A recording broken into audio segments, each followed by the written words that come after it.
I come from a stand of, when I was younger, I had people making monkey comments and all of that. If you've had that comment made to you, then you know how it feels. If you haven't, then you just don't know how it feels. And it hurts. And when I saw that, I was really offended, distressed, upset, and I just thought, gosh, as a human race, where have we gone to? It should just be about, let's all come together as a human race. It doesn't matter your colour. I've said this so many times. Yeah. It shouldn't be about that. And to put an apology saying I apologise and I apologise again, nope, not having it. I mean, obviously, there has been so much opinion around this as to what people think and what did he mean or not mean or etc. I'm really interested in just that feeling because I happened to see it just as he had put it out. It was deleted very quickly, but I happened to be on Twitter and I saw it.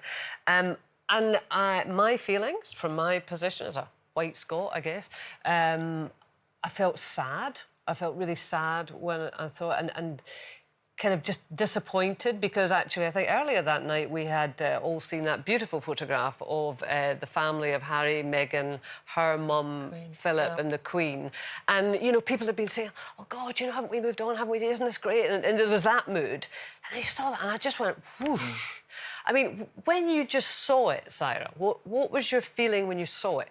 I just felt deeply, deeply disappointed. I've grown up in this country. I was born in this country. I grew up in the 70s, the only Asian girl in my school. I know what it's like to be a person of colour in this country. And it just, you know, I think I look at this situation and I feel deeply disappointed for him because he is an accomplished broadcaster. He's working in an industry where we are setting best practice. We all know what we can say and what we can't say and what we can put on our Instagrams because we have that moral values. And this is why so many people fight for diversity, because if he did have black friends, if he did have Asian friends by the side of him, he would instantly have known, don't pick that colour, don't pick that cartoon, don't pick that image because that's going to offend. To be so ignorant working in this industry is inexcusable. And I feel disappointed for him that that his career could be ended because of this.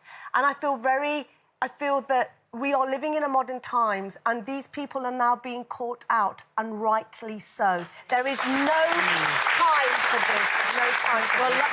Like you, I mean, I was completely shocked and quite disgusted, really, by the picture.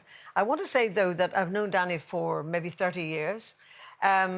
Deep down, I don't think he is a racist man. I think this was a shocking case of bad judgment. And as you rightly say, I know if I said certain curse words in this programme, I know I would be sacked. So I think it's right that he was sacked.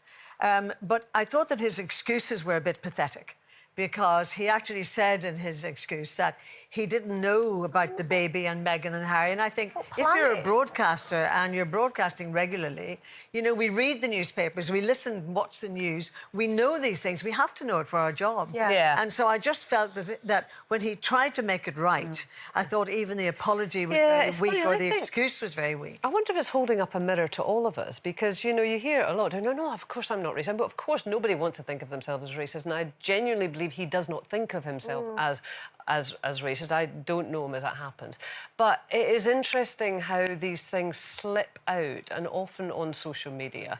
I don't maybe see it we as have to slippage. really... But maybe we have to don't. examine ourselves, is what I'm saying. It's not a slippage thing. You just can't do that. It is so incomprehensible. It grated me so much. It's like, there's a picture of a monkey. I don't care what out of context. There's no out of context.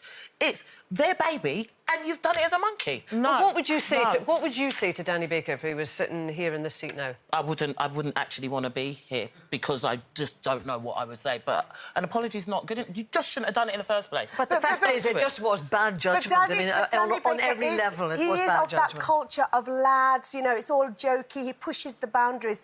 And the thing is, it's not about us.